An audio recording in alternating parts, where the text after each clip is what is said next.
जिसमें doctor Smith एक प्रमुख फेफड़ों के विशेषज्ञ, श्री कुमारी एक तपेदिक चिकित्सक, डॉक्टर पटेल विश्व स्वास्थ्य संगठन के एक प्रतिनिधि और श्री शर्मा एक चिंतित नागरिक शामिल है।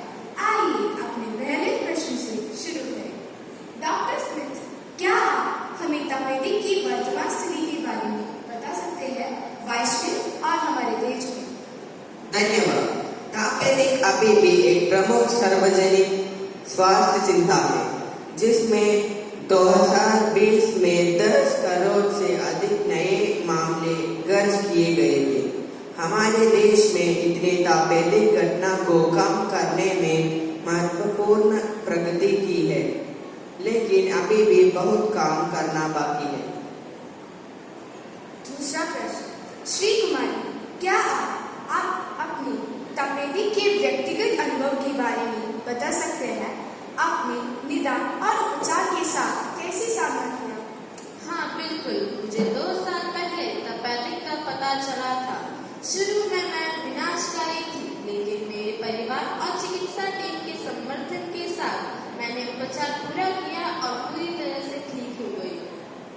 तीसरा प्रश्न, डॉक्टर पटेल, तपेदिक के खिलाफ लड़ाई में WHO की क्या भूमिका है और तपेदिक को समाप्त करने के लिए कौन सी रणनीतियां लागू की जा रही है? WHO देशों के साथ मिलकर एंटी-टीबी रणनीति का लागू करने के लिए काम कर रहा है, जिसका उद्देश्य 2030 तक तपेदिक घटना को 80% और मृत्यु दर को 90% तक कम करना है।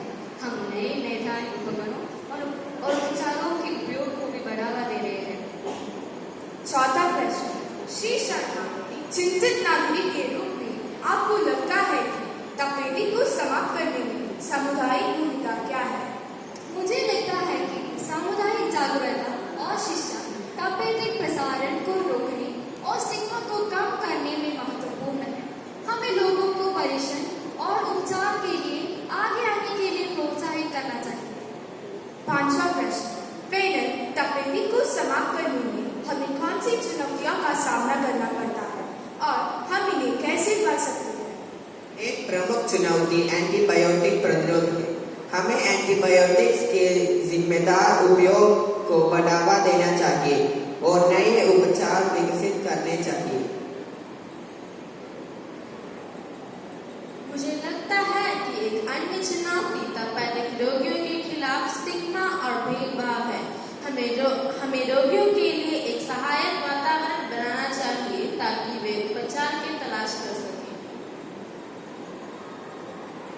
WHO तपेदिक निदान और उपचार तक पहुंच में सुधार के लिए काम कर रहा है, विशेष रूप से कमजोर आबादी में। हमें समुदायों को शामिल करना चाहिए और उन्हें तपेदिक रोकथाम और नियंत्रण प्रयासों की मानकीय देने के लिए प्रोत्साहित करना चाहिए। धन्यवाद पैनल, आपके विचारों की चर्चाओं में यह स्पष्ट है कि तपेदिक को समाप्त करने के लिए बहुस्तरीय दृष्टिकोण की आवश्यकता होगी, जिसमें सरकारें, स्वास्थ्य प्रणालियां, समुदाय और व्यक्ति शामिल हैं। आइए मिलकर तपेदिक को अतीत की बीमारी बनाने के